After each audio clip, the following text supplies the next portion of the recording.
Now, I hope you don't mind if I offer my thoughts from down here. I find I seldom use a pulpit anymore. I like to be close to the people that I'm talking to. And I want to thank the choir and also the band for their incredible presentations this morning. As I was listening to what the band was singing, and wrote it down, so I should keep my stuff. In a world full of hate, let's be a light.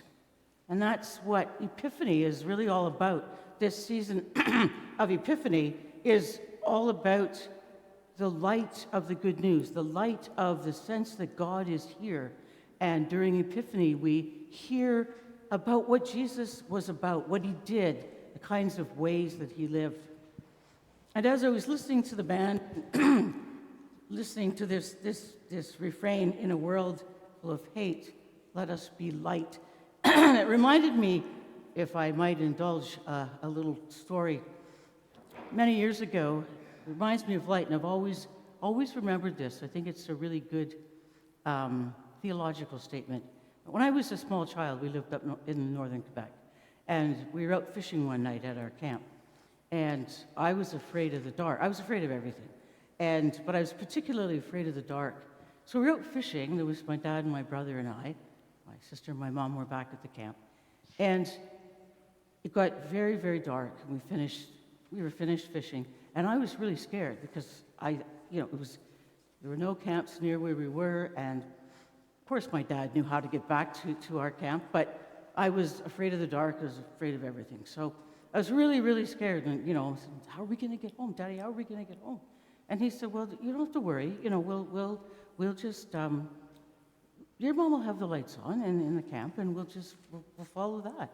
And I wasn't totally convinced because it was pitch black, and the camps were sort of on a bit of a hill. And so as we got closer and closer, I was still kind of frightened, but I always felt safe with my dad, so trusted him. And as we got closer and closer, and he pointed up to the hill, and he said, "See, Kathy, see, there are the lights. There's our camp right there. If you follow the light, you never have to be afraid. You follow the light, and you never have to be afraid." And so this ties in with what we're talking about today, the whole issue of call. And we heard in the scripture that Jesus went down to the lakeside to call his first disciples. Well, before Shireen left on her vacation, and I must say, she chose a very good time to be in a nice warm place, because I've been seeing pictures and I'm thinking, I know that envy is one of the 7 deadly sins, but I am indulging in a bit of it for a moment. But Charmaine and I talked about this. Excuse me, maybe I wasn't meant to. You get some water so that you don't have to listen to a cracky voice from a preacher that can't find their way through a neighborhood. One thing is enough. You don't have to be. But Charmaine and I spoke about this before she left, because one of the things, she and I are both on a website, or a Facebook page, that's made up of pardon me.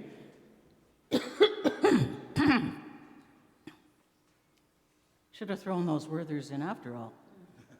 I have a cough drop if you want.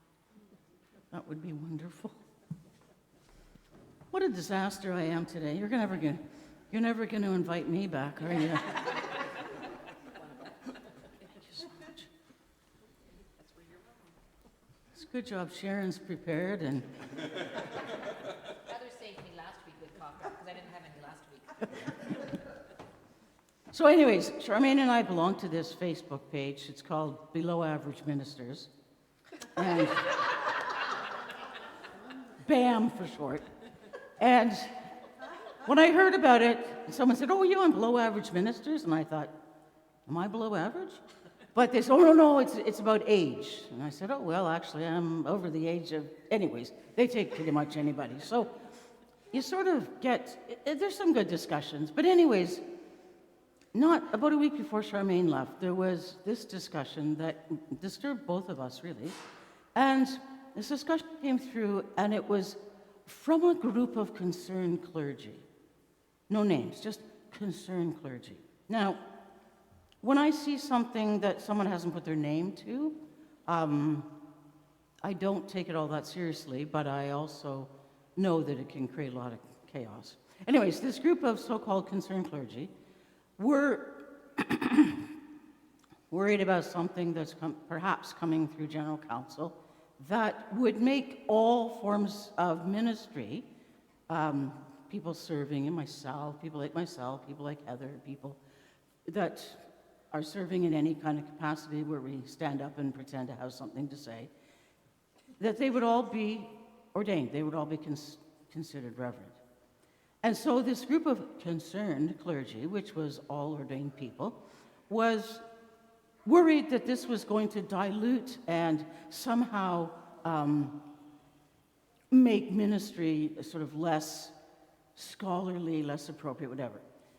And I can say this because I'm ordained and I'm also retired, so they don't come after you quite as hard if you're retired. And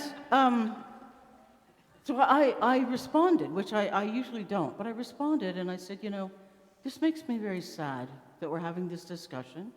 This discussion's been going on for years, even before I was ordained, and I was back in the Dark Ages. And why can't we simply accept that everybody responds to the call that they hear, that they are gifted for, and leave it at that? And stop worrying about, remember that story where Jesus' disciples were with him and they start arguing and bickering about who's the greatest among them and who should sit at his right side and who should sit as... Oh, it's this all over again, isn't it?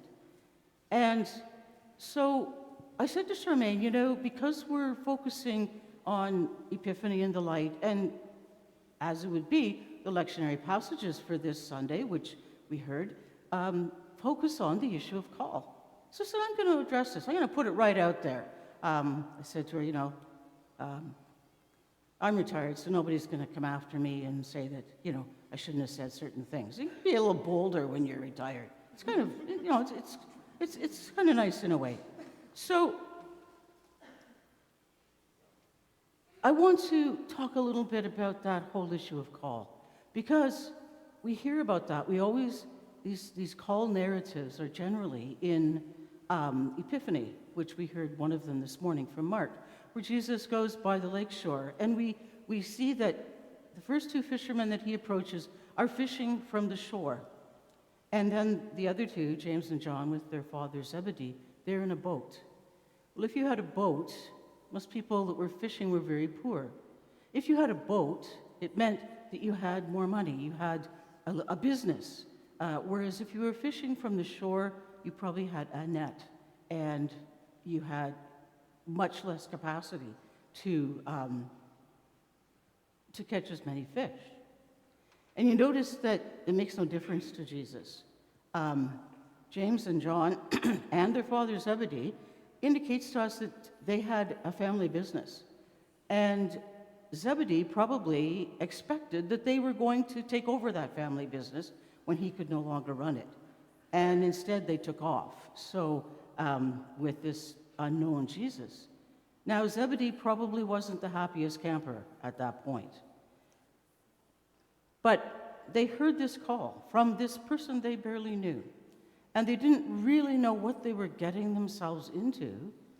But somewhere in the sort of, in the ground of their being, and sort of people say, trust your gut, which I should have done this morning with the directions, because I thought I knew it, but then I started following signs. Oh, you'd never do that. Just trust your gut, just like these first disciples did. And they went off with him.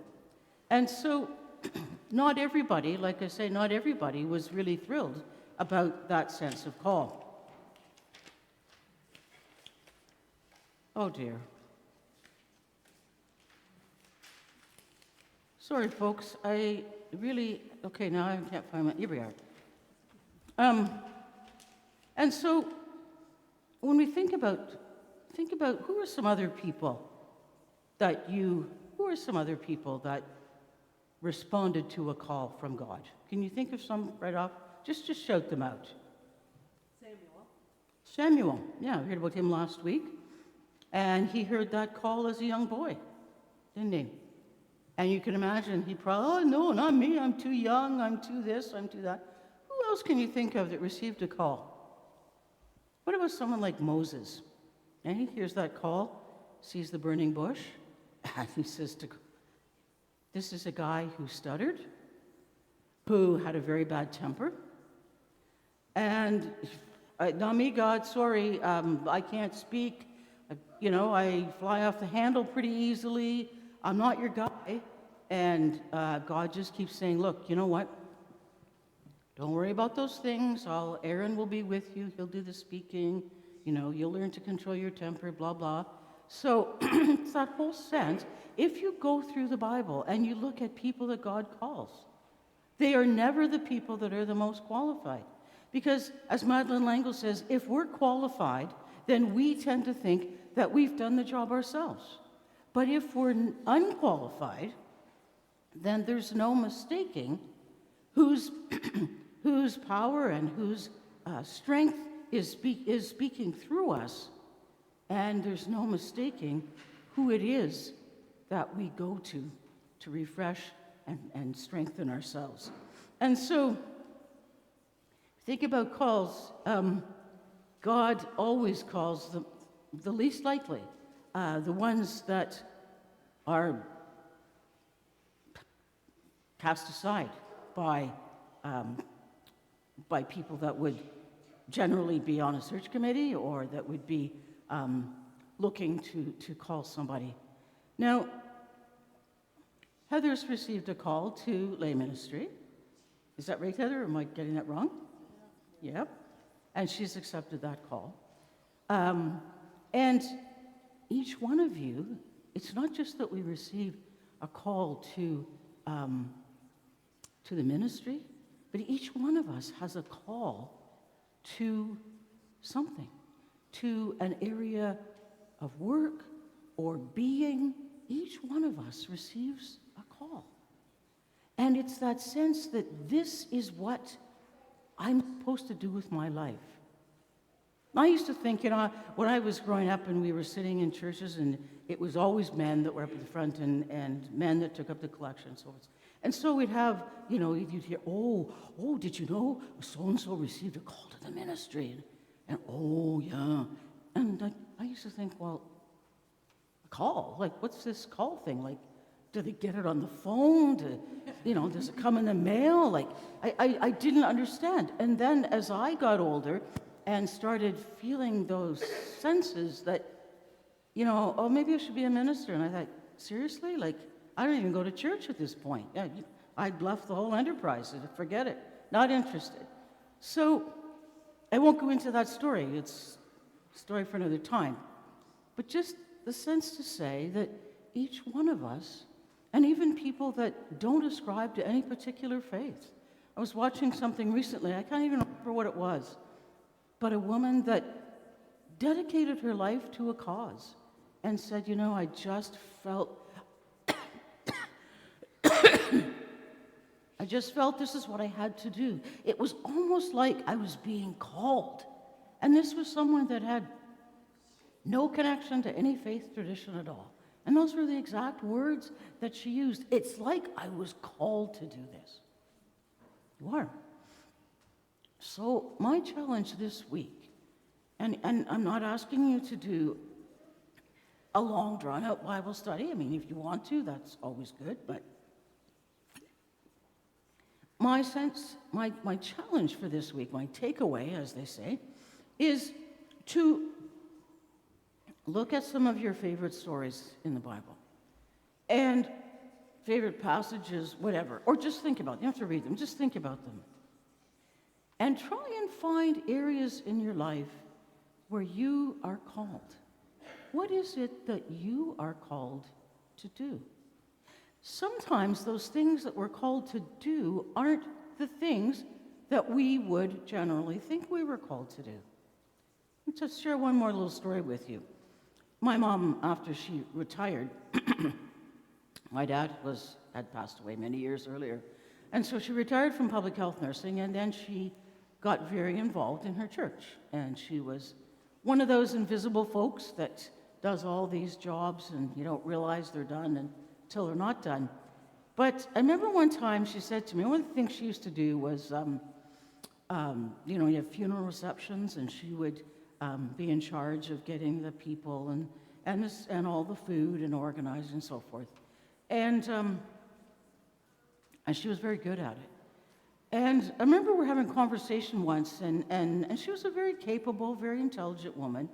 And she said to me in a very kind of disgruntled way, she said, they're having a study. It was something that had come out from General Council, and we were to study it. And there was, I guess, a small group at her church that was studying this. She goes, Kathy, she said, I never get asked to do these important things like, these studies. She says, I just get asked to, line up funeral receptions and this kind of women's work, as she called it. Just women's work, as she called it.